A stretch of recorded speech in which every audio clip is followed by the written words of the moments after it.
12 Rabiul Awal 570 Masehi telah lahir seorang insan agung pemimpin umat Islam bernama Muhammad. Beliau merupakan Rasulullah yang ke-25 atau terakhir. Beliau merupakan anak dari Ibu Aminah binti Wahab dan Abdullah bin Abdul Muthalib. Sebelum ia lahir, ayahnya sudah terlebih dahulu meninggal dunia. Jadi ia dirawat oleh ibu kandung dan ibu susunya yang bernama Halimatus Sa'diyah. Namun ketika ia berusia 6 tahun, ibu kandungnya kemudian meninggal dunia, lalu ia dirawat oleh kakek dan pamannya. Semasa kecil beliau selalu menggembalakan domba milik ibu susunya bersama saudara sepersusuannya. Semasa hidupnya beliau selalu berdakwah untuk menyebarkan ajaran Islam. Beliau selalu mengalami kesusahan saat berdakwah karena banyak orang yang tidak mempercayainya.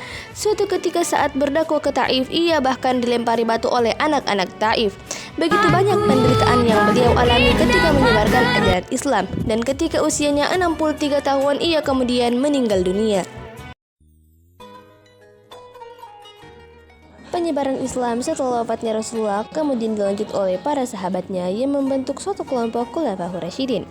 Khulafaur Rasyidin berdiri sekitar 30 tahun dari 632 sampai 661 Masehi. Khulafaur Rasyidin berhasil memperluas syiar agama Islam hingga keluar Jazirah Arab.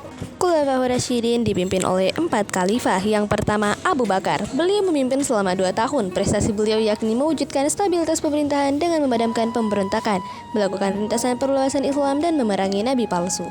Kedua, Umar bin Khattab. Beliau memimpin selama 10 tahun. Prestasi beliau yakni perbaikan sistem administrasi, peresmian kalender Hijriah, penyusunan mushaf Al-Quran, dan pendirian Baitul Mal. 3. Utsman bin Affan. Beliau merupakan khalifah terlama yang menjabat selama 12 tahun. Prestasinya yakni pembukuan Al-Quran dan pembentukan Angkatan Laut. 4. Ali bin Abi Thalib. Beliau merupakan khalifah terakhir pada masa Khulafaur Rasyidin yang menjabat selama 3 bulan. Prestasi beliau yakni pencopotan pejabat yang kurang cakap dan pembentukan tanda baca huruf hijaiyah. Daulah Umayyah merupakan kerajaan berasas monarki yang didirikan oleh Muawiyah bin Abu Sufyan pada 661 Masehi di Damaskus. Ia berjaya meluaskan wilayah Islam hingga ke Spanyol dan India. Masa kejayaan daulah ini berada di bawah kepemimpinan Al-Walid bin Abdul Malik. Daulah Abbasiyah berkuasa selama 524 tahun dari 750 sampai 1258. Daulah ini memberikan pengaruh yang baik dalam dunia pendidikan. Era keemasan pada daulah ini di bawah kekuasaan Khalifah Al-Makmum, di mana kota Baghdad menjadi kota pendidikan yang melahirkan banyak ilmuwan seperti Ibnu Sina, Al-Khawarizmi, Al-Farabi, Al-Kindi, dan ilmuwan besar yang lainnya. Daulah Ayyubiyah berdiri selama kurang lebih dari 90 tahun, dari 1171 sampai 1260.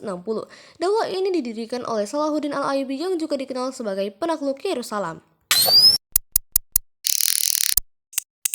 Ajaran Islam di Indonesia ada sejak zaman Khulafaur Rasyidin di masa Khalifah Utsman bin Affan ketika beliau mengirim delegasi ke Cina. Namun sebelum ke Cina, utusan Utsman bin Affan singgah ke Indonesia dan menyebarkan ajaran Islam.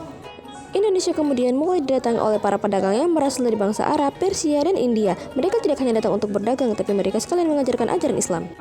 Dengan menggunakan kapal-kapal besar, mereka kemudian menyebarkan ajaran Islam. Proses penyebarannya melalui jalur perdagangan, sosial kemasyarakatan, dan pengajaran. Kemudian penyebaran Islam dilanjut oleh para sufi yang disebut Wali Songo.